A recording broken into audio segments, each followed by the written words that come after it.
কালো কালার করে হাইলাইট করা ছিল যে হচ্ছে প্লাসেন্টা পজিশন কিন্তু লো লাইনিং। তো আমি যখন এটা জানতে পারলাম তখন আমার লো লাইনিং প্লাসেন্টাকে রিকভারি করেছি মাত্র হচ্ছে 2 সপ্তাহের মধ্যে, সেটাই আর কি তোমাদেরকে জানাবো আছে। তো সেক্ষেত্রে কিন্তু ব্লিডিং হওয়ার চান্স আছে, আমাকে কিন্তু জানিয়েই দিয়েছিলেন। তো মোটামুটি যখন উনি আবার ওই কথা। হ্যালো এভরিওয়ান, কেমন আছো তোমরা সবাই? আই হোপ তোমরা সবাই অনেক ভালো আছো আর আমিও ভালো আছি। আজকে আবারও একটা নিউ ভিডিও নিয়ে তোমাদের কাছে চলে এসেছি। আশা করি আজকের ভিডিওটি তোমাদের ভালো লাগবে এবং একটু হলেও হেল্পফুল হবে। তোমরা কিন্তু ভিডিওটি শেষ পর্যন্ত দেখতে থেকো। ভিডিওর টাইটেল এবং থাম্বনেল দুটো দেখে অবশ্যই তোমরা বুঝতে পেরে গিয়েছো আজকে কোন টপিকের ওপর কথা বলবো।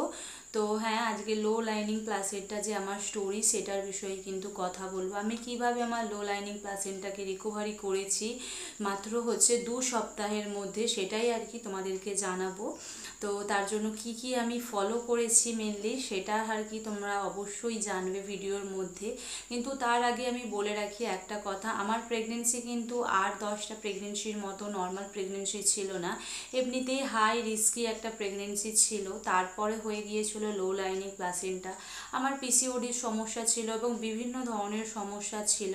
তো তারপরে হচ্ছে কনসিভ করেছি এবং আমার এএমএইচও হাই ছিল, যেটা অ্যান্টিমুলেরিয়ান হরমোন অনেকটাই প্রবলেম ছিল। সব কিছু থেকে মোটামুটি প্রেগনেন্সি এসেছিল। তারপরেও যখন জানতে পারি লো লাইনিং প্লাসেন্টা তখন কিন্তু অনেকটাই ভেঙে পড়েছিলাম, কিন্তু তারপরেও রিকভারি করেছি এবং তারপরেও আজকের দিনে দাঁড়িয়ে আমার একটি বেবি বয় হয়েছে। তো সেই স্টোরিটা সামান্য কিছু মানে জাস্ট লো লাইনিং প্লাসেন্টার সম্বন্ধে, ওই জিনিসটা সম্বন্ধে আর কি আজকে শেয়ার করব। বেশি বড় ভিডিওটা করব না, তো মোটামুটি জাস্ট ওই পার্টটুকুই তোমাদের সাথে শেয়ার করব। তো তোমরা কিন্তু দেখতে থেকো ভিডিওটা। যেহেতু প্রথমেই তোমাদেরকে আমি বলেছি আমার পিসিওডির সমস্যা ছিল, সেই জন্য কিন্তু আমার পিরিয়ডস কিন্তু ইরেগুলার ছিল। আমি হচ্ছে আগেও 2বার কনসিভ করেছিলাম, কিন্তু আমার 2বার মিসক্যারেজও হয়েছিল। অনেক বছর পরেই কিন্তু আমার বেবি হয়েছে। তো যাই হোক, ওই সব কথা বাদই দিলাম। তো যেহেতু আমি পিসিওডির সমস্যায় ভুগতাম, তো সেই জন্য কিন্তু আমার পিরিয়ডস ইরেগুলার হওয়ার কারণে আমার বেবির যে মানে আল্ট্রাসাউন্ড যখন ফার্স্ট করা হয় তখন কিন্তু হচ্ছে পিরিয়ডস যে লাস্ট এলএমপি ডেট হয় ওটার থেকে হচ্ছে প্রায় 1.5 মাসের ওপরে গ্যাপিং ছিল। তো আমার কিন্তু প্রায় 4 মান্থের মতো পিরিয়ডস বন্ধ ছিল। তারপরে কিন্তু হচ্ছে যখন আমি টেস্ট করেছি 4 মান্থসে গিয়ে, তার আগেও টেস্ট করেছিলাম অনেকবারই কিন্তু নেগেটিভ এসেছিল। কিন্তু তারপরে যখন আমি 4 মান্থস তখন কমপ্লিট হয়ে গেছে প্রায়, তখনও আমি যখন আবার চেক করি তখনও কিন্তু জানতে পারি আমি প্রেগনেন্ট। তখন কিন্তু আমি সঙ্গে সঙ্গেই ডক্টর কনসাল্ট করলাম, কিন্তু উনি সঙ্গে সঙ্গে আমাকে কোনো রকম ইউএসজি বা মানে সঙ্গে সঙ্গে করার জন্য বলেনি, উনি কিন্তু আরও 1 মাস বাদে ইউএসজি করতে দিয়েছিলেন। কিন্তু আমি তখন মানে অনেকটাই ভয়ে ছিলাম যে কি হবে, সত্যিই আমি প্রেগনেন্ট তো, কারণ হচ্ছে হয়তো অন্যান্য পিসিওডির সমস্যার কারণে প্রেগনেন্সিতে পজিটিভ দেখাচ্ছে আর কি কিটের মধ্যে। তারপরে হচ্ছে উনি মোটামুটি সব রকম গাইড আমাকে দিয়েছিলেন, ইঞ্জেকশন থেকে সব কিছু গাইড দিয়েছিলেন। যেহেতু উনি আমার হিস্ট্রি জানতেন, আমি আগেও অনেক দিন থেকে ওনাকে দেখাচ্ছিলাম আর কি, সেই কারণে। তো আমি যখন ফার্স্ট হচ্ছে আমার জানতে পারার 1 মাস বাদে হচ্ছে আমি আমার ফার্স্ট যখন ইউএসজি করি, তো সেক্ষেত্রে কিন্তু মানে সেই জায়গায় কিন্তু আমি কিন্তু দেখেছিলাম আমার ফার্স্ট হচ্ছে মানে বেবির যখন মুভমেন্ট দেখেছিলাম তখন কিন্তু অনেকটাই খুশি হয়ে গিয়েছিলাম যখন আমি দেখলাম যে আমার একটা মধ্যে একটা ছোট প্রাণ বড় হয়ে উঠছে। যখন আমি স্ক্রিনে আল্ট্রাসাউন্ড হচ্ছে যখন দেখলাম যে না কেউ আছে, তখন কিন্তু অনেক অনেক খুশি হয়ে গিয়েছিলাম। কিন্তু তারপরে হচ্ছে রিপোর্টটাও মোটামুটি নর্মালভাবে স্টাডি করেছিলাম, যতটা স্টাডি করা যায়, কিন্তু তবুও ডাক্তারি মতে সেরকম কোনো মানে বুঝতে পারিনি। কিন্তু লো লাইনিং প্লাসেন্টা কিন্তু আমার ছিল, ওখানে মেনলি কালো কালার করে হাইলাইট করা ছিল যে হচ্ছে প্লাসেন্টা পজিশন কিন্তু লো লাইনিং। তো আমি যখন এটা জানতে পারলাম তখন কিন্তু হচ্ছে অনেকটাই ভয় পেয়েছিলাম।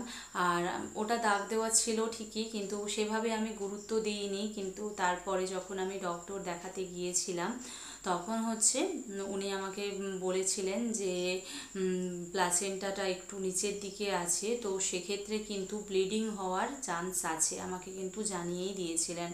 তো মোটামুটি যখন উনি আবার ওই কথা বললেন যে হচ্ছে ব্লিডিং হওয়ার সম্ভাবনা আছে বা মিসক্যারেজ হওয়ার সম্ভাবনা আছে, আমি কিন্তু অনেকটাই ভয় পেয়ে গেছিলাম, ভাবছিলাম কি হবে, তাহলে কি করতে হবে। তো সেই জন্য আর কি মোটামুটি উনি সেরকম কোনো কিছুই বললেন না, টোটালি আমাকে কিন্তু প্রথমেই বলে দিলেন বেড রেস্ট একদম। তো বেড রেস্ট থাকার জন্য উনি আমাকে একদম হাইলি রিকমেন্ড করে দিয়েছিলেন আর কি, যে টোটালি বেড রেস্ট থাকতে হবে, না হলে যে কোনো মুহূর্তে ব্লিডিং শুরু হতে পারে। তো সেই জন্য আর কি আমি তো মোটামুটি অনেকটাই ভয়ে ভয়ে ছিলাম, জানি না কি হবে আর কি।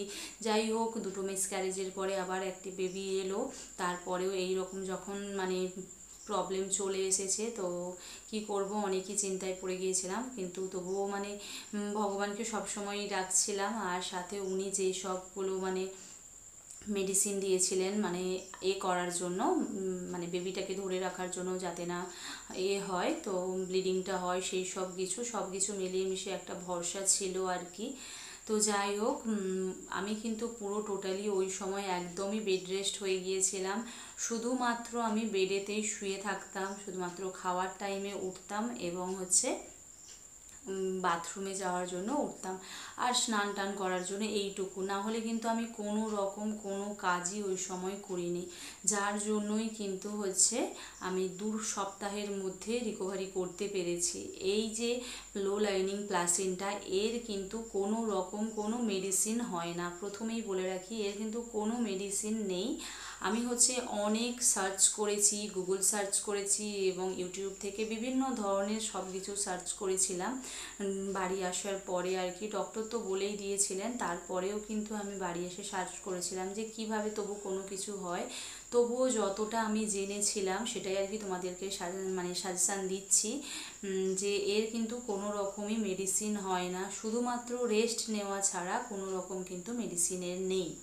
তো যতটা পারবে নিজেকে কম নড়াচড়ার মধ্যে রাখবে, তবেই কিন্তু এই জিনিসটা মানে সারভাইভ করতে সক্ষম হবে আর কি। আর তারপরে বলে রাখি আরও একটা যে জিনিস, যে এই জিনিস যখন হয়ে যায়, লো লাইনিং প্লাসেন্টা যখন হচ্ছে ইউএসজির মধ্যে দেখা যায়, তখন কিন্তু হচ্ছে আমাদের মনের মধ্যে তো ভয় থাকেই, আর আমাদেরকে প্রেগনেন্সিতে বলা হয় কিন্তু বাম কাত হয়ে ঘুমানোর জন্য। তো সেক্ষেত্রে কিন্তু আমাদের সব সময় বেশিরভাগ টাইমে আমি কিন্তু বাম কাত হয়েই থাকতাম আর কি, মানে ডান কাতে খুবই কম হতাম একদম, মানে জাস্ট একটু সামান্য মানে এক সাইডে একটু ব্যথা হলে জাস্ট একটু ঘুরলাম, কিন্তু সঙ্গে সঙ্গেই আমি বাম কাত হয়েই বেশি মানে শুয়ে থাকতাম।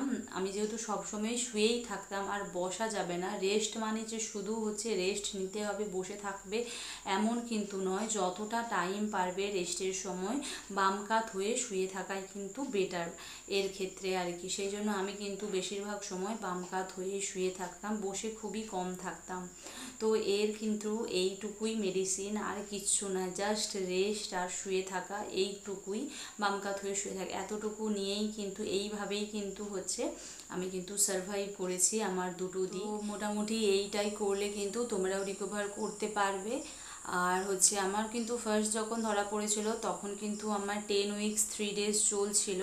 তো ফার্স্ট আমি ইউএসজি করেছিলাম, তারপরে আমি যখন আবার 12 উইকস হচ্ছে 3 ডেজে ইউএসজি করি, তখন কিন্তু আমার প্লাসেন্টা পজিশন পোস্টেরিয়াল চলে এসেছিলো।